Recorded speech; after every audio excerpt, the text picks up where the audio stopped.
Loh, Iya. bagaimana dengan plastik yang konvensional? Kalau konvensional itu dia bisa sampai ribuan tahun lah, 500 sampai 1000 tahun, nah dia baru bisa terurai. Really? Iya benar. 500 tahun? Iya, 500 Wow. sampai 1000 tahun.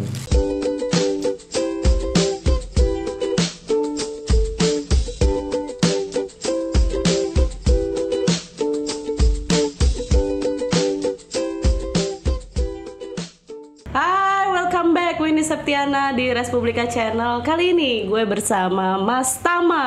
Iya. Nama lengkapnya siapa sorry tadi Mas?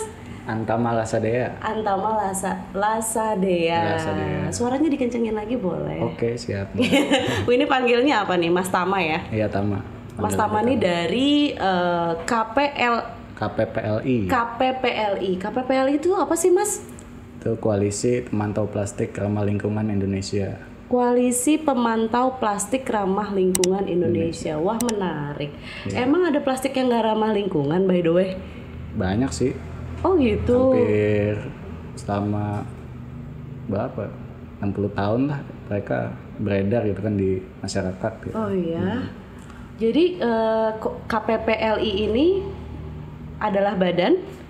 Dia bentuknya yayasan dan kita pemerhati lingkungan, terutama fokusnya di kantong plastik gitu ya kan, yang pokoknya penggunaan kantong plastik ini sudah masif kan yang konvensional. Nah, kita mau mengubah masyarakat supaya beralih ke yang ramah lingkungan gitu. Emang udah ada plastik yang ramah lingkungan? Oh, sudah ada plastik ramah lingkungan, hampir 8 tahun ini sudah banyak dipakai kok di pasar modern lah gitu kan. Sudah rata-rata dipakai gitu.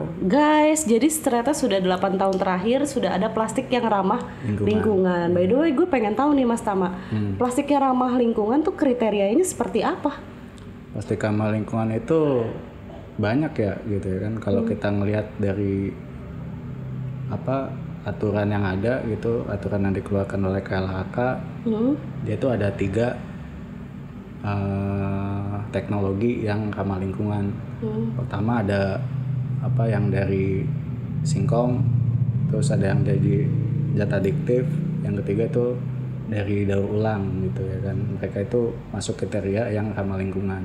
Oh gitu, dari KLHK, Kementerian Lingkungan Hidup dan Kehutanan. Itu standarisasi yang mengeluarkan gitu aturan itu. Oh gitu, jadi apa aja tadi? Singkong? Dari nabati. Gitu kan, namanya bioplas gitu ya kan. Terus kalau yang dari zat adiktif namanya biodegradable, biodegradable. Dari zat adiktif dan terus daur yang ulang. satu lagi daur ulang.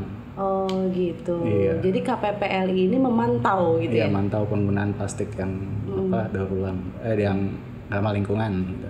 Oh gitu. Boleh tahu nggak bentuknya kayak gimana sih plastik yang ramah lingkungan itu? Dibawa nggak Mas? Bawa sih, kebetulan ada. Contohnya. Mana? Itu ya. Ini dia. Jadi tuh kita sebagai masyarakat awam nih bisa ngebedain nggak sebenarnya dari bentuk? Kalau dari bentuk sih sama aja gitu ya kan, kayak kelihatan kayak plastik gitu ya. Nah, bedanya itu dia ada logonya dan ini sudah sertifikasi, hak patennya udah ada gitu ya kan. Oh gitu, sorry maaf. Oh ini ada logonya. Iya, ada logo namanya.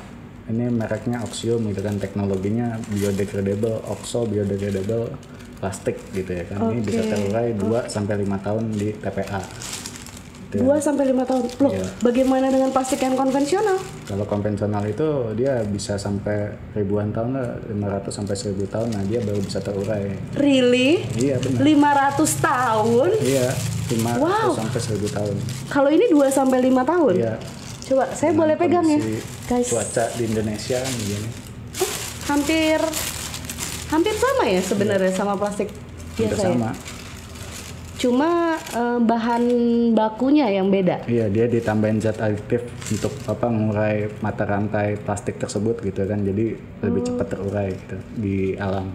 Oh gitu. Ini di dalamnya apa nih Mas? Sama ini aja ada, cuma beda teknologi. Ini kan dari oxo. Tadi saya bilang kan ada 3. Nah, ini yang dari singkong gitu ya kan. Ini dari singkong? Iya, dari singkong, dari pati singkong. Oh, saya pernah belanja nih plastiknya seperti ini nih. Iya. Cuma sesuai dengan fungsional gitu ya kan. Kalau ini nggak cocok untuk di pasar rakyat gitu kan atau pasar tradisional. Oh, ini nggak cocok di pasar Iya, tradisional. dia cocoknya di pasar modern gitu. Pasar modern ya, khususnya Dan yang jual buah-buah gitu ya. Iya, harganya jauh juga gitu ya kan dibandingkan dengan plastik yang biasa. Oh, dari segi harga ini lebih mahal. Lebih mahal, itu bisa 3 kali lipat, 5 kali lipat lah dari plastik yang yang biasa gitu. Oh gitu. Artinya ini gue coba, seandainya gue pedagang ya, kalau gue beli plastik ini tentu cost lebih dong. Iya benar. Buat gue ya. Tapi ya sebenarnya kita harus sadar ini ramah lingkungan gitu nggak sih? Makanya kita ada beberapa teknologi kan, makanya kita nganjurin untuk masyarakat yang maaf ya, misalnya menengah ke bawah gitu kan, mereka harus menggunakan sesuai dengan kemampuan ekonomi kita ya, pakai cocoknya yang oxo biodegradable tersebut. Oh, gitu. yang oxo ini. Iya. Kalau ini harganya sama? Harganya kompetitif sih, hampir sama dengan plastik konvensional biasa gitu kan, karena mereka ini risetnya lamanya di R&D-nya gitu kan sebenarnya gitu kan, riset harga sebenarnya itu yang paling lama gitu kan, supaya bisa kompetitif dan bisa masyarakat itu nggak berat gitu kan untuk belinya gitu kan dibandingkan plastik yang singkong gitu. Semua punya marketnya masing-masing gitu. Semua punya marketnya masing-masing. Tapi kalau kita lebih ngarahin kalau plastik yang oxo biodegradable itu dia dipakai di pasar rakyat gitu ya kan.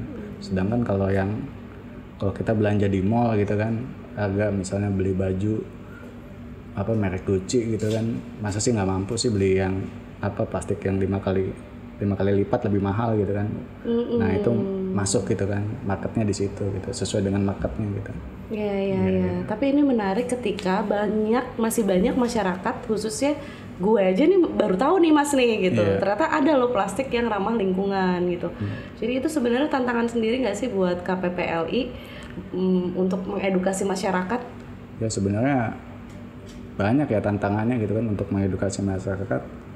Masyarakatnya sebenarnya sih mau gitu kan menggunakan plastik yang ramah lingkungan gitu kan. Pertama mereka menanyakan harganya gimana gitu ya kan. Gimana, yang kedua mahal apa enggak, cara dapetinnya di mana, belinya gitu. di mana. Nah itu dia. Coba Winnie tanya, kalau mau plastik yang ramah lingkungan kita bisa beli di mana? Plastik ramah lingkungan sih kalau kita sebenarnya sih secara nggak sadar sudah bisa mendapatkannya gitu ya kan, kalau kita belanjanya di supermarket gitu. Nah itu rata-rata semua plastiknya sudah pakai teknologi tersebut gitu kan, yang oxo biodegradable gitu. Rata-rata hampir 90% lah mereka pakai semua gitu kan. Cuma kebetulan akhir-akhir ini ada peraturan kan, peraturan daerah gitu kan, mereka mengeluarkan kebijakan yang melarang kantong plastik sekali pakai gitu ya.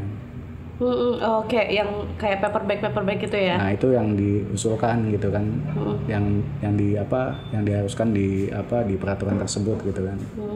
Kayak gitu. Cuma itu kan berat gitu ya kan untuk masyarakat kelas bawah yang mereka tadinya punya uang 10.000 bisa beli beras 1 liter, karena harga plastik tas reusable itu harganya mahal gitu kan. Jadi mereka nggak jadi beli beras gitu kan, mikir-mikir gitu kan, karena nggak ada wadahnya gitu ya kan, bagaimana. Itu kan jadi solutif juga untuk masyarakat yang di bawah gitu untuk beli plastik tersebut gitu. Iya. Bagaimana dengan pedagang-pedagang di pasar tradisional atau UMKM yang membutuhkan plastik, tapi mereka juga pengen gitu plastiknya yang ramah lingkungan? Iya, sebenarnya sudah ada gitu kan marketnya, tinggal dicari aja gitu kan. Produsennya sudah ada gitu. Produsennya ada ya? Produsennya sudah ada. Tersebar di mana aja nih Mas? Ya di Pulau Jawa sudah mencukupi lah untuk seluruh Indonesia gitu ya kan. Oh ya? Iya. Emang di mana apanya ya? Pabriknya ya? Ya pabriknya banyak. Pokoknya hampir yang kita tahu sih ada hampir 100 produsen gitu yang buat plastik tersebut gitu. Oke, tapi di seluruh Indonesia tuh udah cukup sebenarnya untuk produsen si plastik ini. Udah cukup, cuma kurangnya kan kurang dukungan dari peraturan gitu kan. Jadi peraturannya antar pemerintah pusat sama pemerintah daerah itu beda-beda gitu kan. Karena pemerintah daerah punya perda sendiri kan. Sebenarnya bukan perda sih, belum diperdakan, masih perwali gitu kan, perbub gitu ya kan. Kalau perda itu kan hukumannya jelas gitu ya kan.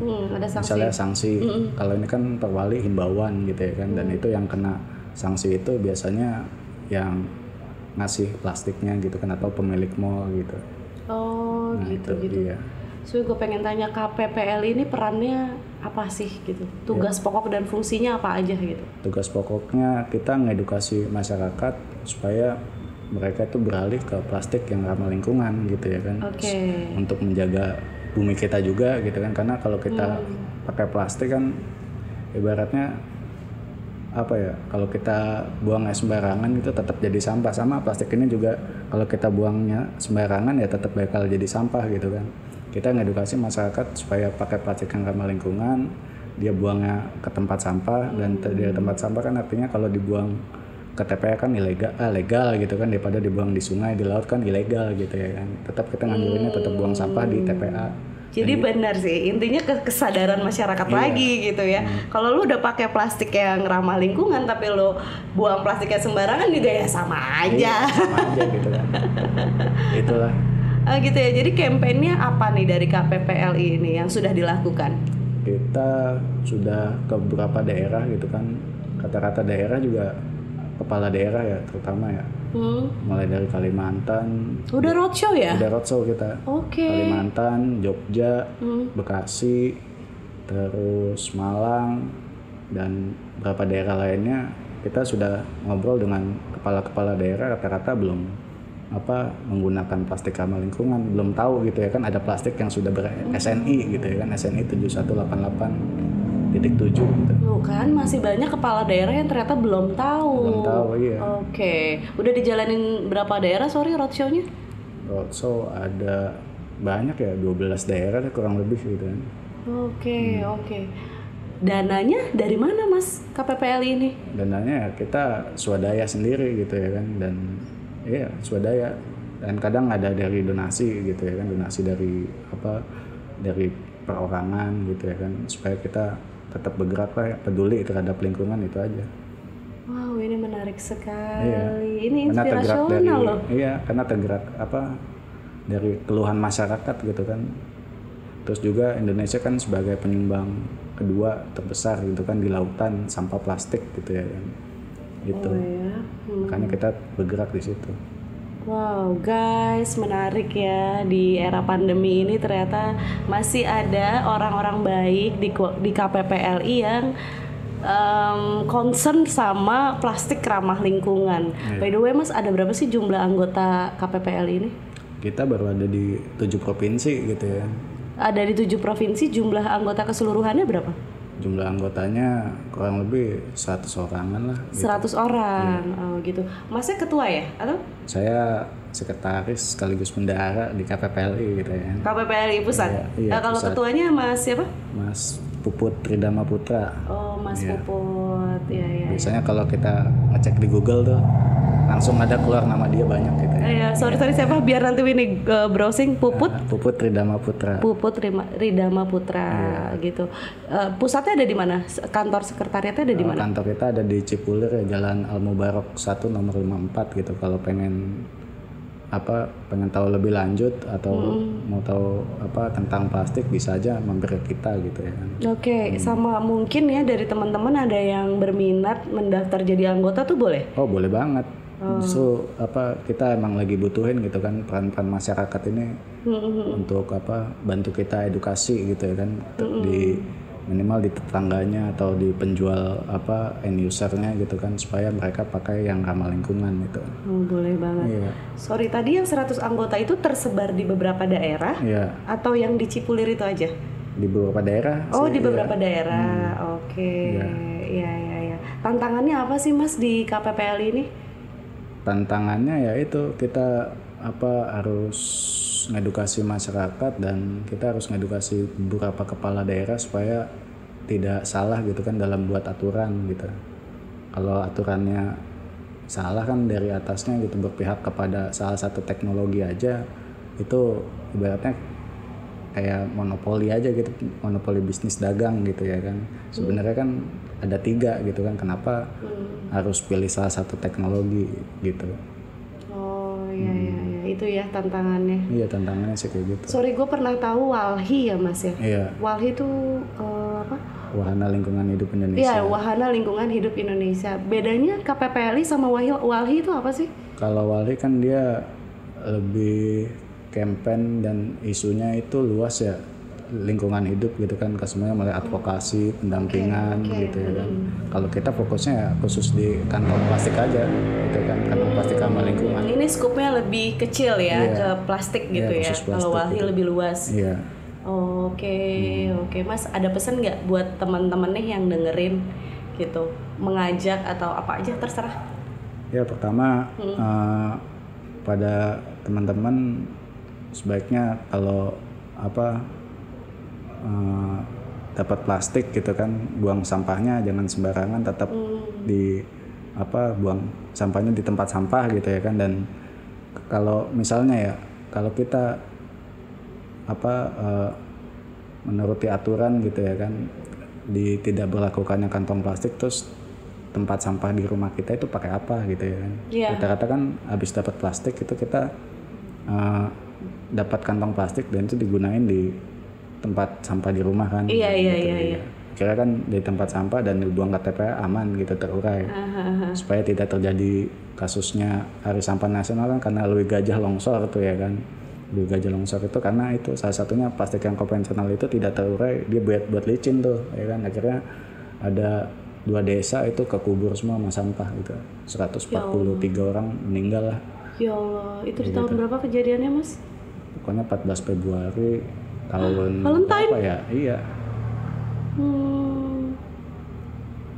Iya. Terus iya sih, gue di rumah suka gitu ya, tong sampah jadi dibalutin plastik lagi. Nanti ketika mau diambil sama tukang sampah tuh jadi udah di kantong plastik gitu. Iya benar.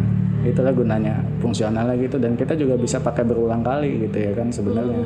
Kalau plastiknya masih bersih, kita belanja bawa plastik sendiri kan bisa digunakan lagi gitu.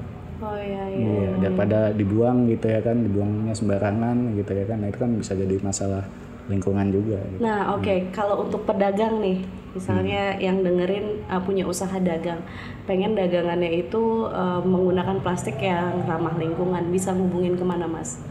Bisa. Kalau pedagang ya kita bukan pedagang, kita juga kagak jualan gitu ya kan. Kalau maksudnya dia harus kemana nih gitu, belinya atau ngubungin KPPLI aja? Oh, bisa dihubungin ke KPPLI, ntar kita arahkan ke produsen plastiknya gitu ya kan. Itu. Gitu kita ya. Jadi memang fokusnya campaign dan edukasi, bukan berbisnis atau dagang. Iya betul. Nggak, artinya gini sih sebenarnya gue mikir kalau gue pedagang, terus gue nggak tahu dapetin plastiknya dari mana gitu. Bisa bertanya ke KPPLI ya, atau ada nomor telepon call center misalnya atau kalau ngetik di Google juga keluar kok ya kan. Oh, di Google ada ya. Google ada. KPPLI ya. Nanti ada nomor sekretariatan di situ ada ya. Nomor sekretariat dan kantornya juga ada di situ. Oke, terakhir nih Mas, pesannya dari KPPLI buat kita semua. Pesannya ya itu tetap jaga bumi gitu ya kan, jangan jaga bumi. Ya, jangan buang sampah sembarangan, buang sampah pada tempatnya gitu ya kan, dan akhirnya legal dibuang ke TPA. Udah itu aja sih. Benar, lu sepakat kan kalau nggak kita yang peduli siapa lagi? Iya benar. Iya. Ya, kita harus peduli sama bumi ini gitu kan, karena buat anak cucu kita nanti gitu. Iya. Wow, nice. Thank you Mas Tama ya. Iya, sama-sama. Inspirasional sekali. Iya, Thank you. Iya, bye Respublika Channel bersama Winnie dan Mas Tama.